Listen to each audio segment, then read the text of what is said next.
नमस्कार, जन आवाज़ के आज के इंटरव्यू में आपका बहुत बहुत स्वागत है। कोरोना के इस दौर में जहां सरकार कर रही है मनमानी, आज हमारे साथ हैं जन आवाज़ उठाने को उत्तराखंड प्रदेश प्रवक्ता श्रीमती गरिमा महारा दोसानी। बहुत बहुत स्वागत है मैम आपका। नमस्कार, धन्यवाद। मैम, सबसे पहले आपसे ये प्रश्न पूछना चाहेंगे कि जो अभी कोरोना से आप जानते हैं कि समाज में प्रवासी वापस आ रहे हैं और उनको लेके जो सरकार की पॉलिसी है, उसके बारे में आपकी क्या राय है? गलती कहाँ सरकार कर रही है प्रवासियों से रिलेटेड? देखिए, लगातार कांग्रेस पार्टी और विपक्ष इस बात को कहता रहा कि आप समय रहते सारे प्रवासी उत्तराखंडियों को ले आइए, क्योंकि देखिए 22 मार्च को जनता कर्फ्यू लगा और 24 मार्च को लॉकडाउन शुरू हुआ 21 दिन का। लगभग 28-29 मार्च को आपने यहाँ से कई बसों में सवार होके गुजरात के लोग वापस भेजे, तो तभी से हमारी डिमांड लगातार शुरू हुई कि आप गुजरात वासियों को वापस भेज रहे हैं, हम आपके साथ हैं, बिल्कुल उन लोगों को अपने गंतव्य तक भेजिए, लेकिन हमारे प्रवासी उत्तराखंडियों को भी समय रहते लाइए। लेकिन सरकार चेती नहीं, क्योंकि सरकार कहीं ना कहीं रबर स्टैंप या कठपुतली बनी हुई थी केंद्र सरकार की, और वो पूरे टाइम टकटकी लगाते हुए मोदी जी या गृह मंत्रालय के निर्देशों का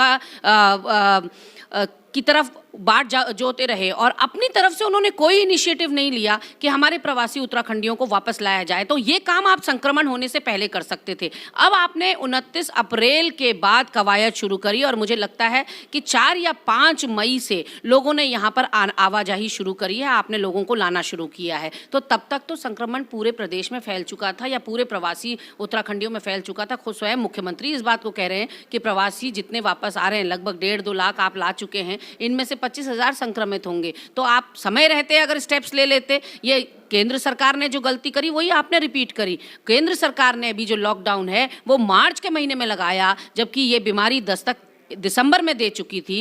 13 देश इससे संक्रमित हो चुके थे। हम 55 दिन के बाद यहाँ पर संज्ञान लेते हैं भारत देश के अंदर, क्योंकि हमें मध्य प्रदेश की सरकार को अनस्टेबल करने की पड़ी होती है, हमें ज्योतिरादित्य सिंधिया को वापस भाजपा में लाने की पड़ी रहती है, हमें नमस्ते ट्रम्प करने की पड़ी रहती है, इसलिए हम अपने देशवासियों की जान को जोखिम में डाल देते हैं। मैम, आप जानते हैं कि इस वक्त कोरोना का ऐसा दौर है कि रो रही है माँ भारती, और इस समय भी मशगूल हैं विधायक और मंत्री गाने में मोदी जी की आरती। तो आपका क्या कहना है कि इस विषय पे कि आरती और चालीसा जपने का वक्त है और लोगों पे ध्यान देने का वक्त है कि चालीसा जपने का वक्त है? आपकी इस बारे में क्या स्टैंड है?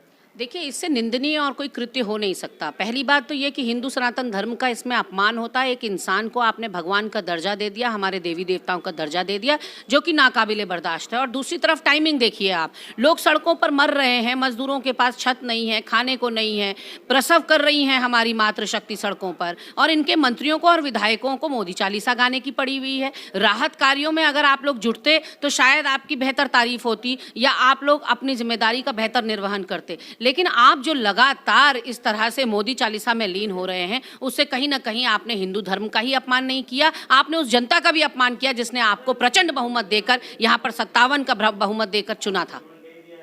और मैम, मैं आपसे जानना चाहता हूं कि जिस प्रकार उत्तराखंड में बहुत सारा आय का जो साधन है, आय का, वो तीर्थाटन है और पर्यटन है, और कोरोना के लॉकडाउन से सबसे ज़्यादा असर जो पड़ा है वो तीर्थाटन पे, पर्यटन पे पड़ा है। बहुत लोगों का रोजगार छिन गया।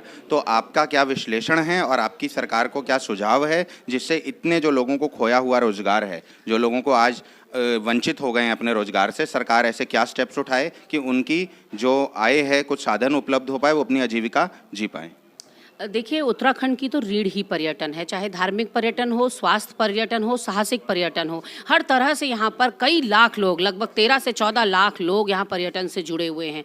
4 धाम यात्रा समाप्त होने के बाद जिस तरह से यात्रा सुचारू नहीं चल पा रही है, उससे कई लोगों के रोजी रोटी पर गाज गिरी हुई है। तो ऐसे में कहीं ना कहीं मजबूत पैरवी करनी चाहिए थी केंद्र सरकार के सामने। आपने शराब के ठेके जब खोलने थे तब आपकी पैरवी बहुत मजबूत हो जाती है, लेकिन जब आपको पर्यटन खोलना होता है तब आप पैरवी नहीं कर पाते केंद्र सरकार के सामने। और जो ये टैक्सी, मैक्सी और सिटी बस चालक हैं, ये लोग लगातार ये डिमांड कर रहे हैं कि जिस तरह से आपदा काल में 2013 की आपदा में उस समय की तत्कालीन कांग्रेस सरकार ने 2 साल के लिए इनका टैक्स माफ़ कर दिया था, इन लोगों को इनके जो पासेस हैं वो रिन्यू कर दिए गए थे, और तमाम तरह की जो इनके ऊपर रोक टोक लगाई गई थी, वो सारे जो पॉल्यूशन वगैरह कंट्रोल वगैरह है वो उसकी भी जांच देरी से हो और 1 साल का इनका जो टैक्स है वो माफ़ किया जाए। कहीं ना कहीं सरकार बिल्कुल संवेदनहीन बनी हुई है इनकी डिमांड्स को लेकर और पर्यटन जो है उसको शुरू नहीं किया जा रहा है।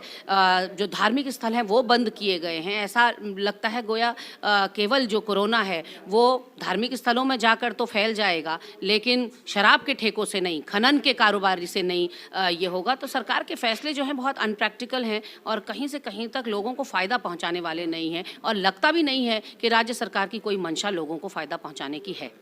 मेरा अंतिम प्रश्न आपसे ये रहेगा कि आपके सरकार को, राज्य सरकार को, केंद्र सरकार को क्या सुझाव हैं कि ऐसे सरकार क्या मैंडेटरी स्टेप्स उठाए जिससे गरीब लोग को, आखिरी पायदान में खड़े हुए व्यक्ति को उसका लाभ मिल सके और कोरोना के दौर में वो अपने परिवार को आर्थिक संकट से भी बचा सके? सबसे पहले तो देखिए, जिस संकट से हम लोग गुजर रहे हैं वो एक नेशनल इमरजेंसी है, एक आपदा है जो मानव जाति पर आई हुई है। भगवान न करे इस तरह का दौर हम लोगों को दोबारा देखने को मिले, लेकिन सबसे पहला स्टेप जो सरकार को लेना चाहिए वो एक सर्वदलीय बैठक है। सारे पार्टी के लोगों को बुलाकर सबसे पहले उनसे सकारात्मक, अगर उनके पास सुझाव हैं, कोई सहयोग है, कोई ऐसी बात है जो प्रदेश के और देश के हित में हो सकती है, तो वो जानने का प्रयास किया जाए। जिस तरह से लगातार विपक्ष की बातों को अनदेखी की जा रही है, उसको नकारा जा रहा है, उसके प्रतिनिधिमंडल से मिलने से इनकार किया जा रहा है, ये बहुत ही दुर्भाग्यपूर्ण स्थिति है लोकतंत्र के अंदर, क्योंकि विपक्ष की जो भूमिका है वो बहुत महत्वपूर्ण होती है लोकतंत्र में। ऐसे में जो महिलाओं के लिए क्लस्टर की बात हो रही है, महिलाओं के लिए स्वरोजगार की बात हो रही है, जो छोटे छोटे उद्योग हैं, कुटीर उद्योग, लघु उद्योग, इन लोगों को वित्तीय सहायता सरकार को देनी चाहिए। मनरेगा के माध्यम से 200 दिन का कम से कम रोजगार देना चाहिए। 7,500 रुपया 6 महीने तक लगातार इनके अकाउंट में डालना चाहिए और अभी त्वरित इनको तत्काल प्रभाव से 10,000 रुपया जनधन खातों में या तमाम तरह के जो किसान पेंशन योजना है, जितनी भी योजना प्रधानमंत्री कार्यालय से चलती हैं, उन तमाम खातों में अभी 10,000 रुपया इनको, लोगों को अपने पैरों में खड़ा होने के लिए डालना चाहिए, क्योंकि 20 लाख करोड़ का जो पैकेज वित्त मंत्री के द्वारा रखा गया था वो धरातल पर उतरता नजर नहीं आता और उसकी कोई प्रैक्टिकलिटी समझ में नहीं आती है। बहुत जलेबी की तरह घूमा हुआ वो पूरा पैकेज है, उसमें कहीं ना कहीं फायदा पूंजीपतियों को और बैंकों को होता दिखाई पड़ता है। गरीब जनता के पास तो चप्पल नहीं है जिससे कि वो पैदल चल के अपने गंतव्य तक पहुंच सके। बहुत बहुत धन्यवाद मैम, आपने अपनी व्यक्तित्व के अनुरूप खुल के सशक्ता से बात रखी और अपने सुझाव दिए। आपका बहुत बहुत शुक्रिया। बहुत धन्यवाद आपका। धन्यवाद मैम।